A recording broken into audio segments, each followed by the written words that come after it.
What's going on, Washington Commanders Nation? It's your boy Rio Robinson back with the latest and greatest on the Rambling with Rio YouTube channel, where we ramble about the Washington Commanders. Today is Friday, June 16th, and we got some surprising news last night regarding the backfield of the 2023 Washington Commanders. Nothing is imminent, and a contract has not even been discussed yet from what we've heard. But per Josina Anderson of CBS Sports headquarters, the Commanders are interested in one of Eric Bieniemy's old guys from his stomping grounds over at his time in Kansas City. Veteran back, we all know him, Kareem Hunt, someone that we all know from fantasy football, and we all saw him burst onto the scene in 2017 and win the rushing title as a rookie on the Kansas City Chiefs when he ran for 1,300 as a rookie running back. But this is very interesting. We all know that Ron has relegated all duties of the offense to Eric Bieniemy. It's his baby. It's his child. He has full autonomy over staff and personnel when it comes to the offensive side of the ball. And we drafted what seemed to be Eric Bieniemy's pick of the litter, running backs, Chris Rodriguez out of Kentucky in the 6th round.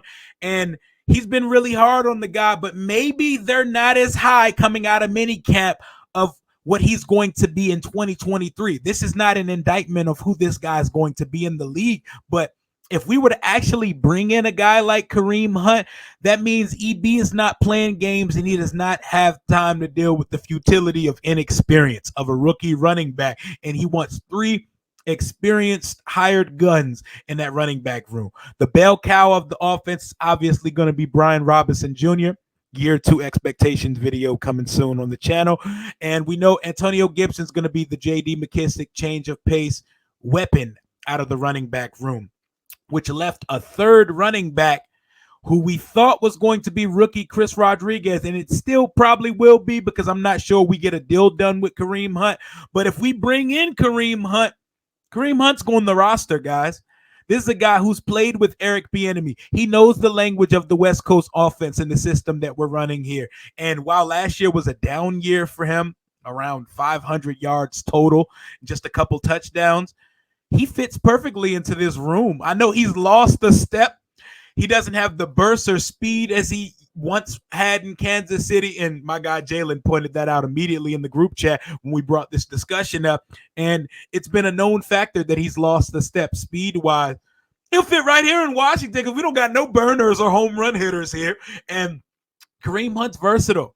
He can play that third down type back row. He can go in between the tackles. He can bruise. He can really do whatever you need him to do. And if he's the running back 3 or running back 2, while Antonio Gibson is the third down utility guy, I think that's a well-rounded running back room. But let's pump the brakes for a second. I'm not sure we get a deal done, but if we do sign him, this is a big deal, and it shows that Eric Bieniemy really is in charge of this offense, and he's bringing guys he trusts over here. He brought over Marcus Kemp from Kansas City. Do we know if Marcus Kemp's going to make the roster? Hell no, we don't know that. There's a good chance he doesn't make the roster, but he's a guy that can get in the room and help teach these young guys the offense, can speak the language, and for Marcus Kemp's purposes, he can play special teams as well. But I like the fit of Kareem Hunt as a backup to Brian Robinson or third down utility back combination. He's the guy that can spell Gibson and Brian Robinson, and he's there for depth purposes, and he adds experience to the room.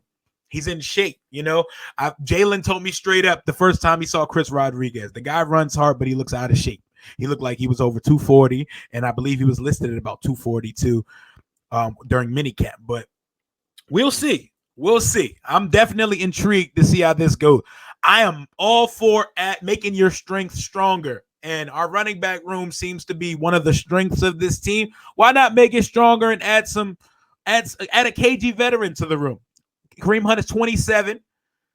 27 is not old in most positions in the NFL, but for running back, your mileage is starting to get up there. You're starting to get up there a little bit. You're starting to get gray in the hair, gray in the tooth. You're starting to get up there, and the tread is starting to run off them tires. But if we were to sign Kareem Hunt, we're not tasking him with being the bell cow, dynamic lead guy here. Your job is to be veteran, prepared. I know the offense guy. I will get whatever yards we need to. We need to up that number from 3.8 yards a carry that he did last year in Cleveland. But come on, man. We already know Nick Chubb gets more yards. Nick Chubb don't even need a backup in Cleveland. Nick Chubb running for 1,500 to 2,000 himself every year. He doesn't really need someone to spell him there.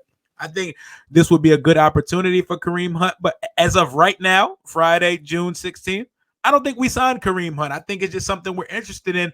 But I'm intrigued that this news got out, and I'm intrigued with the Eric Bieniemy connection there because he was his running backs coach in Kansas City. And I'm interested in who the indictment is on. I would assume it's Chris Rodriguez, but it would be interesting if it was Antonio Gibson, who we wanted to bring someone in for, because Antonio Gibson is most likely headed to another team next offseason because paying running backs is not really something that's advantageous for franchise development. But we'll see. He's in a contract year, and we got to see if guys can stay healthy and get after it this year. I see no problem with adding Kareem Hunt to the mix, but I think if we don't add him to the mix, it's not going to hurt me any. This is not something we need to do. I think there's definitely some positions that we could look to bringing some upgrades in. Running back surprises me, but you never know. Chris Rodriguez could be, struggling to pick up the verbiage and wordage of the offense. And speaking of that, I just seen a report from John Combs' show yesterday saying that Sam Howell feels like he has now mastered the language and verbiage of the West Coast offense that Eric Bieniemy is running. And for that, let's give him applause, man. Our quarterback is developing as he should be. He's a young quarterback, 23 years old. He's going to have his ups and downs in camp and during the season, but you grow with that. Last year, I watched 30-year-old quarterbacks, two of them in a burgundy and gold uniform, make rookie mistakes as a 30-year-old quarterback. Don't have time for it. Don't want to hear any pity, sad, sob stories about, he's 30, but he's like a rookie because no, don't want to hear that. 30-year-old quarterbacks cannot make 23-year-old mistakes consistently. And if that's the case, you can't work with that, but you can work with the high upside 23-year-old guy with endless potential and talent, and a guy that you've seen do it at a high level in college in the ACC, where only Trevor Lawrence had outproduced him in the history of the conference before guys like Drake May and them have came in. But that's all I got for right now. Just to check in about this Kareem Hunt situation. More content to come on the channel as the days go by. Jahan Dotson, Brian Robinson video coming soon. I'm going to be talking about the 2022 QB class and how that class can be a lot better than expected, and how there could be a handful plus of starters out of that QB class that people were calling the worst class ever. Take things for a grain of salt and take them what there is in a moment. And when it comes to draft grades, it's immediate reaction, popcorn, microwave society shit. You need things to actually play out and to see the trajectory of these guys' careers before you can truly get a grade on things. But like I said, all I got for right now. Father's Day this weekend, Juneteenth coming up. Everybody have a safe and wonderful weekend. Until next time, Commander Rio out.